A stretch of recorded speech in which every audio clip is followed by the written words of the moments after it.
Return of कहानी शुरू करते हैं आज की नई कहानी, जिसके लेखक हैं ललित मोहन पांडे। तो चलिए शुरू करते हैं।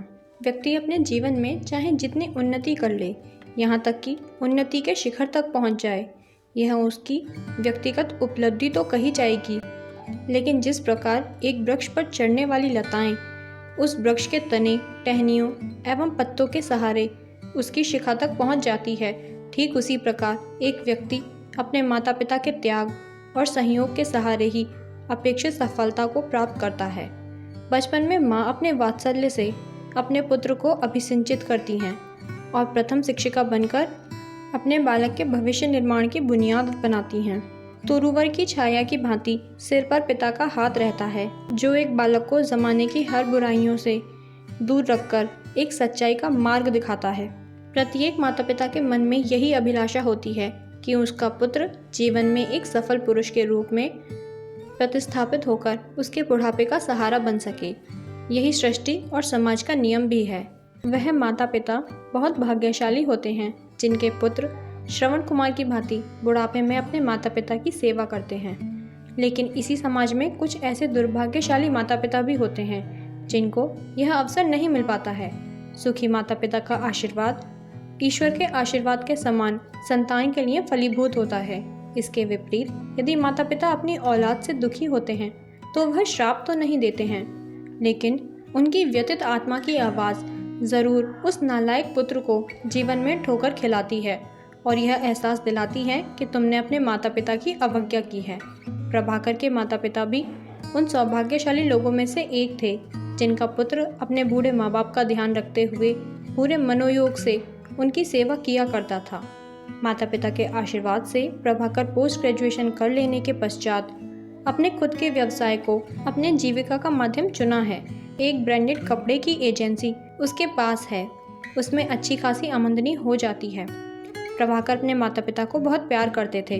दुर्भाग्यवश 5 वर्ष पूर्व उसके सिर से माता पिता का साया हट गया था, लेकिन वह आज भी जब कोई बड़ा कार्य करना हो, धार्मिक आयोजन अथवा कोई पारिवारिक आयोजन हो, वह श्रद्धा के साथ अपने माता पिता के बड़े चित्र के सामने खड़े होकर उनकी वंदना करने के पश्चात उनसे आज्ञा लेते हैं।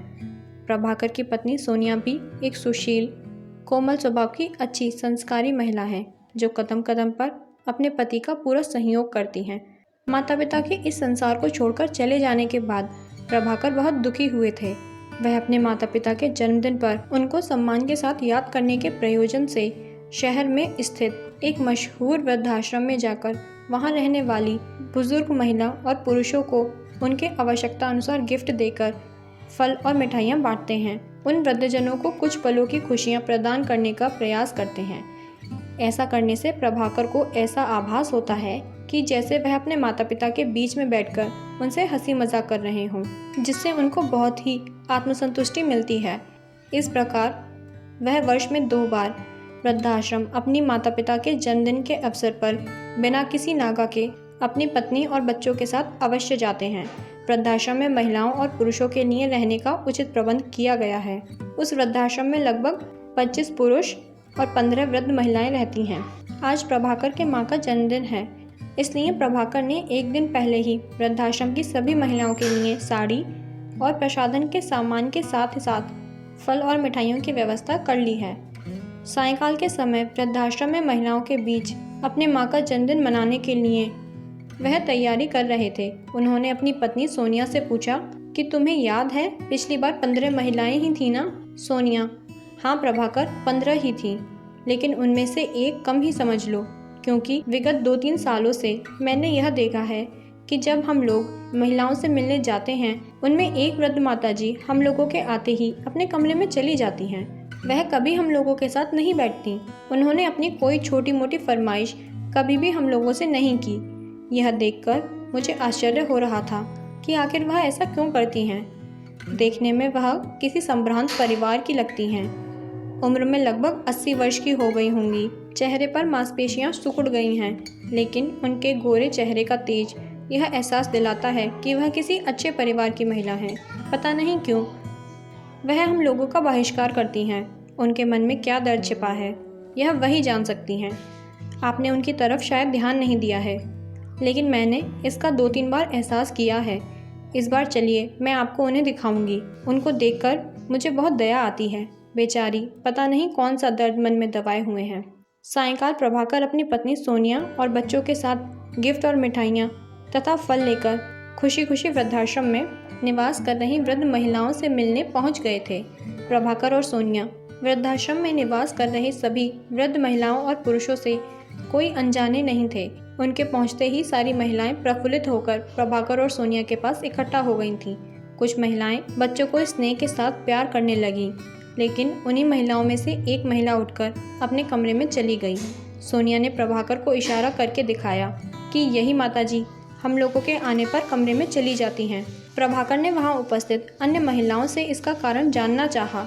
उन महिलाओं ने प्रभाकर को बताया कि इनका नाम दमयंती है, बहुत सीधी महिला हैं।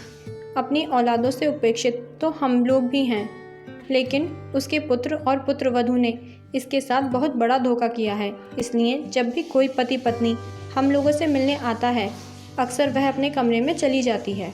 आपस में जब हम लोग बैठते हैं तब भी यह बहुत चुपचाप रहती है, किसी से अधिक बातचीत नहीं करती है। केवल एक व्यक्ति को अपना पुत्र कहकर संबोधित करती है। उसका नाम श्याम किशोर है। वह हफ्ते में एक बार दमयंती से मिलने आता है और इनके ज़रूरत का सारा सामान दे जाता है। अपने मन की इच्छाएं दमयंती केवल श्याम किशोर से ही कहती हैं, उसी से मिलती हैं। आज रविवार है, संभवतः श्याम किशोर इनसे मिलने आने ही वाला होगा। हो सकता है कि आप लोगों से भी उसकी मुलाकात हो जाए, क्योंकि उसके आने का यही समय है।